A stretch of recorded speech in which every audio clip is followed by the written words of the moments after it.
A actualidade en Outes volve a dar un xiro de guión que podería cambiar novamente o panorama político do concello, a escasas horas xa da moción de censura. O goberno municipal, formado por Compromiso Outes e BNG, deu a coñecer un informe elaborado pola secretaria municipal respecto da situación na que quedaría o edil díscolo Tono Camaño, unha vez que a súa expulsión do Partido Socialista sexa definitiva e firme, logo de presentar a moción de censura de xeito conxunto co Partido Popular. No informe recóllese que Camaño deberá pasar á condición de concelleiro non adscrito, polo que non poderá formar parte do goberno que xurda da moción de censura, nin tampouco recibir salario algún do concello. Unha situación parecida a vivida noutros concellos de Galicia e mesmo do Estado, no que se viviron casos semellantes ao de Outes, en sintonía co pacto antitransfugismo.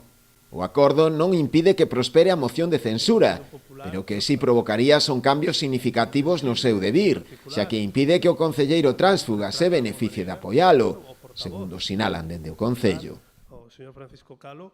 quen podendo agardar a unhas eleccións